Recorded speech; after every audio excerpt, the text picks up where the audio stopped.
Chapter 9. The Most Confidential Knowledge. The Supreme Personality of Godhead said, "My dear Arjuna, because you are never envious of me, I shall impart to you this most confidential knowledge and realization, knowing which you shall be relieved of the miseries of material existence. This knowledge is the king of education, the most secret of all secrets. It is the purest knowledge, and because it gives direction, perception of the self by realization, it is the perfection of religion.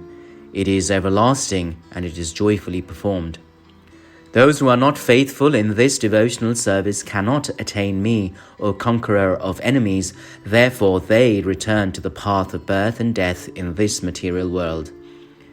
By me, in my unmanifested form, this entire universe is pervaded. All beings are in me, and I am not in them. And yet everything that is created does not rest in me. Behold my mystic opulence.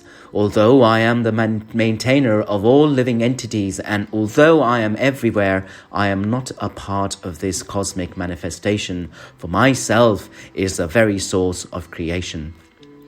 Understand that as the mighty wind blowing everywhere rests always in the sky, all created beings rest in me. O son of Kunti, at the end of the millennium, all material manifestations enter into my nature, and at the beginning of another millennium, by my potency, I create them again. The whole cosmic order is under me. Under my will, it is automatically manifested again and again, and under my will, it is annihilated at the end. O Dhananjaya, all this work cannot bind me. I am ever detached from all these material activities, seated as though neutral.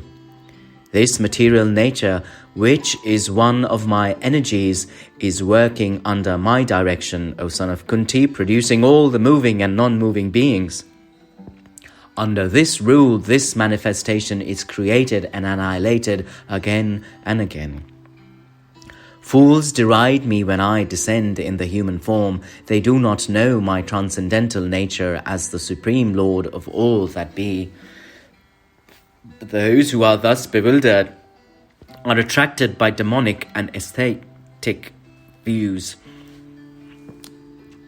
In that deluded condition, their hope for liberation, their fruitive activities, and their culture of knowledge are all defeated.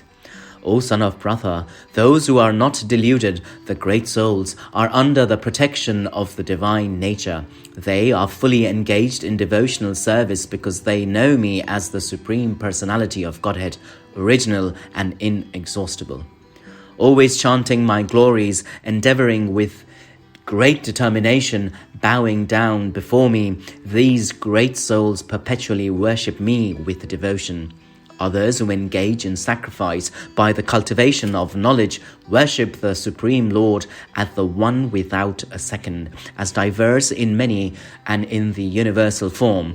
But it is I who am the ritual, I the sacrifice, the offering of the ancestors, the healing herb, the transcendental chant. I am the butter and the fire and the offering. I am the father of this universe, the mother, the support and the grandsire. I am the object of knowledge, the purifier and the syllable Om. I am also the Arji, the Sama and the Yajurvedas. I am the goal, the sustainer, the master, the witness, the abode, the refuge, and the most dear friend. I am the creation and the annihilation, the basis of everything, the resting place and the eternal seed. O Arjuna, I give heat, and I withhold and send forth the rain. I am immortality, and I am also death personified. Both spirit and matter are in me. Those who study the Vedas and drink the Soma juice, seeking the heavenly planets, worship me indirectly. Purified of sinful reactions, they take birth on the pious heavenly planets of Indra, where they enjoy godly delights. When they have thus enjoyed vast heavenly sense pleasure, and the results of their pious activities are exhausted, they return to this mortal planet again. Thus, those who seek sense enjoyment by adhering to the principles of the three Vedas achieve only repeated birth and death. But those who always worship me with exclusive devotion, meditating on my transcendental form, to them I carry what they lack, and I preserve what they have. Those who are devotees of other gods and who worship them with faith actually worship only me, O son of Kunti, but they do not do so in a wrong way. I am the only enjoyer and master of all sacrifices. Therefore, those who do not recognize my true transcendental nature fall down. Those who worship the demigods will take birth among the demigods. Those who worship the ancestors go to the ancestors, and those who worship gods and spirits will take birth among those beings, and those who worship me will live with me. If one offers me with love and devotion a leaf, a flower, a fruit, or water, I will accept it.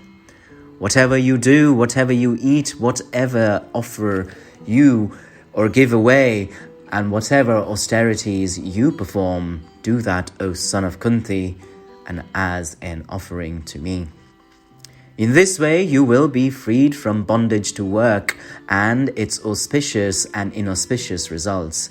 With your mind fixed on me in this principle of renunciation, you will be liberated and come to me. I envy no one, nor am I partial to anyone. I am equal to all, but whoever renders service unto me in devotion is a friend, is in me, and I also am a friend to him. Even if one commits the most abominable action, if he is engaged in devotional service, he is to be considered saintly because he is properly situated in his determination. He quickly becomes righteous and attains lasting peace. O son of Kunti, declare it boldly that my devotee never perishes. O son of Partha, those who take shelter in me, though they be of lower birth, women, Vaishyas, and the Shudras, workers, can attain the supreme destination. How much more is this so of the righteous Brahmanas, the devotees and the saintly kings? Therefore, having come to this temporary miserable world, engage in loving service unto me. Engage your mind always in thinking of me, because my devotee offer obeisances to me and worship me. Being completely absorbed in me, surely you will come to me.